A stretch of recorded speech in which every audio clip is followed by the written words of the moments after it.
राधे राधे दोस्तों, जय श्री राम। और आज मुझे एक विषय पर जो कि गंभीर भी है उस पर भी चर्चा करनी है, क्योंकि हम ही सब लोग काफ़ी आहत हैं उस चीज़ से। और काफ़ी सबको मतलब कि जिस तरह बांग्लादेश में दीपू चंद्र दास को एक क्या ही मतलब निर्दयता पूर्वक और बहुत ही बेरहमी से, या मतलब शब्द भी कम पड़ जाए, उसको जिस तरह से उस फैक्ट्री से खींचा गया, पुलिस ने भीड़ के हवाले करा, उसको नेग्ड करा, फिर उस पे वो लिक्विड ऐसे होते हैं चलाने वाला, वो डाला गया, और उसके बाद उसको पेड़ पर टांगा और फिर पूरी तरह जो जलाया गया। उसके बाद भी मारा पीटा गया। इनफैक्ट वो पुलिस के आगे वहाँ बोलता भी रहा, बांग्लादेशी पुलिस के आगे, कि उसने कुछ नहीं करा, उसने केवल उसका एक गुना था जो उसने किया है। उसने इतना बोला कि वो सब में ईश्वर है।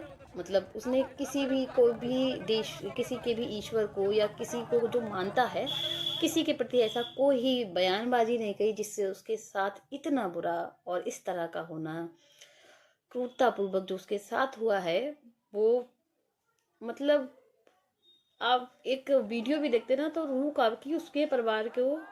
क्या हम लोग ने, जब मैंने तक वीडियो देखी थी ना, नहीं देखी गई थी जिस तरह से उसको मारा गया था। कहीं ना कहीं हमारे जो हम लोग जो बटे रहते हैं, और ये गलत नहीं है, बटेंगे तो कटेंगे, तो ये है वो चीज़। आप खुद देखिए, उत्तर प्रदेश के कई ऐसे राज्य हैं जहाँ पे कुछ ऐसे राज्य हैं जहाँ पर मतलब एक तरह से हिंदू जो हैं वो बहुत कम हो गए हैं। कैसे पलायन करें, ये हम आप सब लोग जानते हैं कि पलायन कोई भी ऐसे नहीं करता है।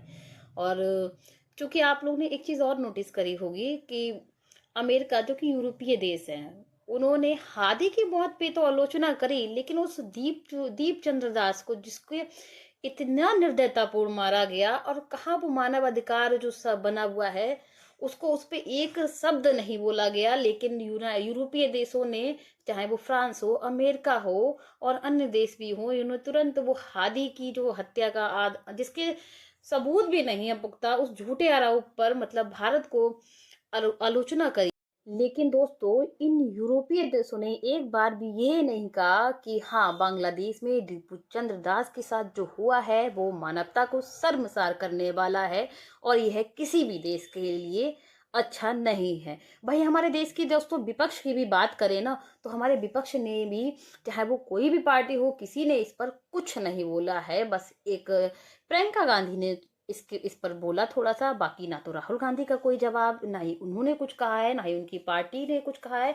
बल्कि हमारे देश, चाहे कोलकाता हो, झारखंड हो, या ना कि उत्तर प्रदेश हो, इन राज्यों में कहीं ना कहीं इस तरह के कृत्य, इस मानवता को जो शर्मसार करने वाला जो काम हुआ है, उस पर विरोध दर्ज करा है। यहाँ तक कि मैं अपने यहाँ की भी, बीसलपुर जिला पीलीभीत की भी बात करूँ, तो हमारे यहाँ भी ईदगाह चौराहे पर इस चीज का विरोध प्रदर्शन हुआ बकायदा।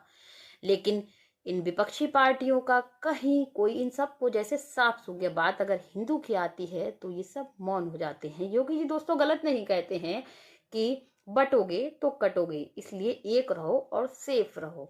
और बाकी जो हमें सिखाते हैं ना कि मजहब नहीं सिखाता आपस में बहर करना, तो दोस्तों ये देश जो बटा है वो धर्म के ही नाम पे बटा है। और जो हमारा चाहे वो बांग्लादेश है, वो भी धर्म के ही नाम पे बटा है। लेकिन अगर भारत को हिंदू राष्ट्र बनाने की बात आती है, तो ये ही विपक्षी, जो एक विपक्षी होने का ढंग का काम भी नहीं करता है, तो यही हमारे अगेंस्ट खड़ा हो जाता है। अन्य पार्टियां हिंदुत्व के अगेंस्ट खड़ी हो जाती हैं, लेकिन वही बात अगर एक धर्म संप्रदाय की हो तो इन पार्टियों को साफ सूझ जाता है। इसी के साथ दोस्तों, अगर आपको मेरे विचार सही लगे हो तो लाइक करें, शेयर करें और कमेंट करें। जय श्री राम, जय भारत माता की।